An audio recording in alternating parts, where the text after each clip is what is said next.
After witnessing the deaths of his wife and daughter, this man became a serial killer in a fit of rage. He once had a happy family, with his wife soon to be expecting. Life seemed poised to enter a new chapter, but then one night his wife was assaulted by a pervert on her way home. Although the culprit was soon caught, the baby was born safely, but his wife couldn't get out of that nightmare. The psychiatrist had counseled her many times, but she couldn't get over it. Eventually, unable to bear the mental torture, she chose to leave the world with her child. After his wife's death, the husband, a psychiatrist, suffered a complete breakdown, and the murderer of his wife was only sentenced to 4 years in prison. When he saw the man's contemptuous smile in the courtroom, the flames of vengeance consumed his mind. He then began to study all kinds of ways to make people suffer but not die, in order to wait for that day to send the murderer to hell. Unexpectedly, 4 years later, the murderer accidentally died in prison. The target of his revenge disappeared. He fell into endless emptiness and torture again, until one day a patient appeared. It gave him a fresh opportunity for revenge. The patient's wife was killed by a drunk driver. His 8-year-old son became a vegetable. He hated the perpetrator but hesitated to take revenge because of his son's existence. The doctor looked at him as if he saw himself 4 years ago, so he wanted to kill the perpetrator for the man. One night,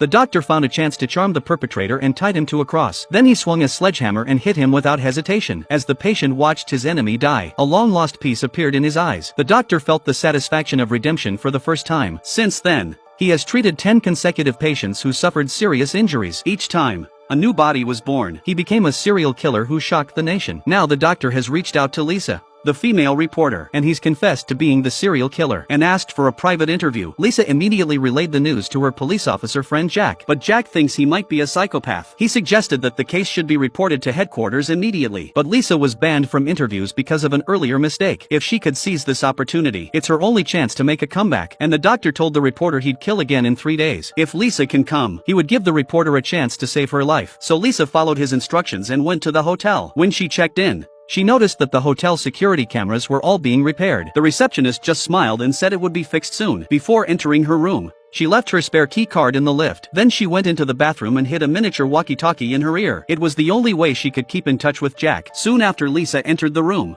Jack came into the next room. Then he hid cameras all over the room so that he could monitor the room in real time. At exactly 3 p.m., the doorbell rang. The doctor showed up right on time, sitting calmly in front of the camera, drinking mineral water. The appearance was almost exactly what Lisa had imagined. He's neat, disciplined, and restrained. After all, the police haven't found a single hair in 11 cases. This shows that the murderer is a meticulous person. Before the interview began, to prove his identity, the doctor took out a video of the actual murder. After confirming that it's correct, the interview begins. Lisa's first question was why the interview now? The doctor replied calmly that he wanted to judge whether what he did was justified, and Lisa understands the doctor's point of view. After all, the people he's killed are all repeat offenders with serious convictions. But to the doctor, it's not killing, it's healing. Those people are like cancer cells in the patient's heart. The only way to truly heal is to remove the pain. And the doctor gave Lisa an exclusive interview because she has insight and a sense of purpose. And more importantly, she's brave. But Lisa explained that she wasn't here for an exclusive interview. She's here to save the victims' lives. But the doctor didn't believe her. So he put his hand on Lisa's pulse, and he asks Lisa again what she's really here for. Watching Lisa's pupils dilate and the twitching of her lips and brow, the doctor would have guessed that Lisa was lying. At that moment, the waiter rang the doorbell. The doctor had called room service before he came up. He didn't avoid the waiter's presence. He continued his conversation with Lisa. When the bellhop was about to leave, the doctor offered a tip, but when the waiter held out his hand, he withdrew it. Then he took out another one and didn't give it to the waiter. But this angered the waiter. But before the waiter could do anything, the doctor took out a syringe and stuck it into him. The doctor killed another man in front of Lisa. But this person was not the one he was going to kill tonight. And this action completely shocked Lisa.